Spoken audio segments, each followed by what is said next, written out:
साल 2020 में केंद्र सरकार ने 3 कृषि कानून फार्म लॉज 2020 संसद में पास किए थे।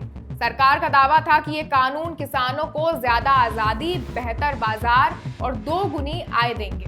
लेकिन किसानों का मानना था कि ये कानून उनके हितों के खिलाफ है और उनकी खेती को कॉरपोरेट कंपनियों के हाथों में सौंप देंगे। दर्शकों, क्योंकि एक बार फिर से किसान आंदोलन दस्तक दे सकता है, ऐसे में आज इस वीडियो में हम जानते हैं कि 2020 यानी कि 5 साल पहले जो विरोध हुए, चक्का जाम हुआ, बॉर्डर जाम हुए और लाल किले तक बात पहुंच गई, इसके पीछे की आखिर वजह क्या थी। नमस्कार, आप देख रहे हैं आर्यन टीवी कृषि और मैं हूं आपके साथ देवांशी खन्ना।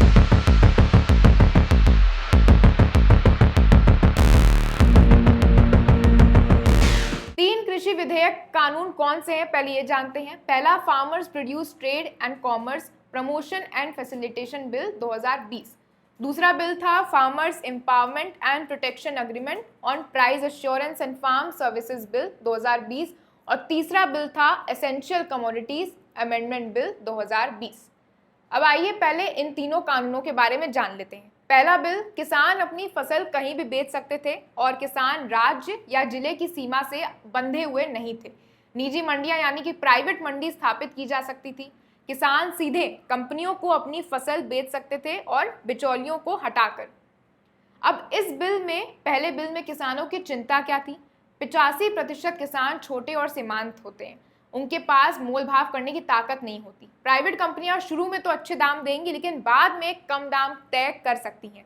और डर ये भी था कि निजी मंडियों के बढ़ने से सरकारी एपीएमसी मंडियां कहीं बंद हो जाएंगी, जिससे किसानों के पास कोई विकल्प ही नहीं बचेगा। राज्य सरकारों की आय भी प्रभावित होगी इससे और लाखों मजदूरों की रोजी रोटी पर भी इससे असर पड़ सकता था। दूसरा बिल, कॉन्ट्रैक्ट फार्मिंग। कंपनियां और किसान आपसी अनुबंध यानी कि कॉन्ट्रैक्ट कर सकेंगी। फसल बोने से पहले ही तय हो जाएगा कि कटाई के बाद उसका कितना दाम मिलेगा। किसान को दाम की गारंटी होगी। अब इस बिल में किसानों की चिंता क्या थी? कानून में ये प्रावधान नहीं है कि कॉन्ट्रैक्ट प्राइस एमएसपी से कम नहीं होना चाहिए। यानी अगर एमएसपी उदाहरण के तौर पर 1925 है और कंपनी 1700 रुपए पर सौदा करती है तो भी ये कानूनी होगा। छोटे किसान बड़ी कंपनियों से बराबरी पर बातचीत नहीं कर पाएंगे। लंबे समय में कंपनियां दाम घटा सकती हैं, ऐसा किसानों का इसमें आरोप था।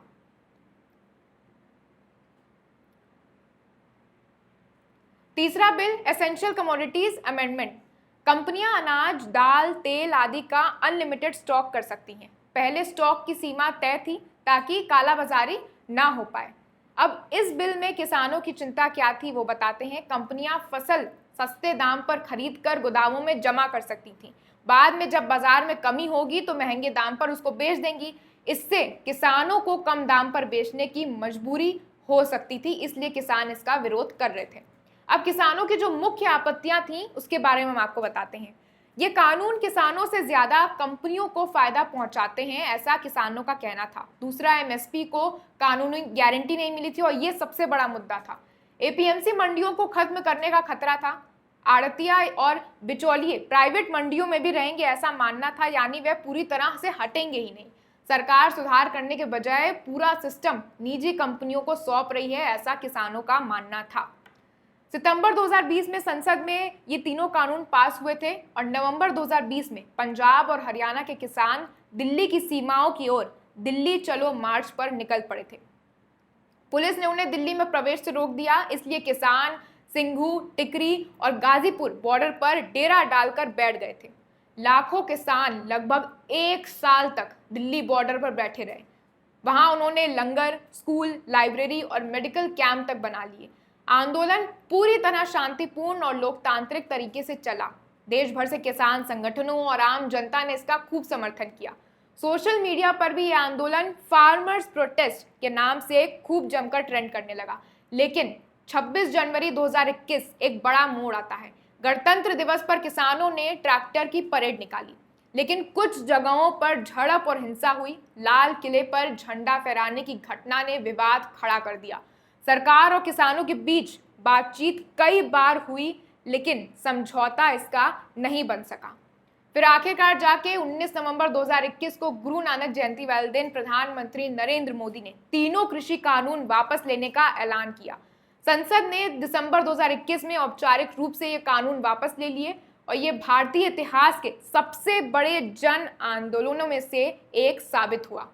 किसान आंदोलन 2020 सिर्फ एक आंदोलन नहीं था, बल्कि ये किसानों की आर्थिक सुरक्षा, एमएसपी की गारंटी और खेती के भविष्य की लड़ाई थी।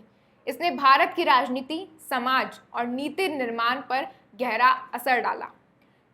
इस पूरे किसान आंदोलन के बारे में और तीनों बिल के बारे में आप क्या सोचते हैं, हमें कमेंट कर कर बताएं। क्या जो किसान कानून सरकार लाई थी वो सही था और बाद में इसका वापस ले लेना क्या वो भी सही था? और अभी किसान क्या चाहते हैं सरकार से, क्या उनकी डिमांड है, वो भी हमें जरूर बताएं। तब तक के लिए देखते रहिए आर्यन टीवी कृषि।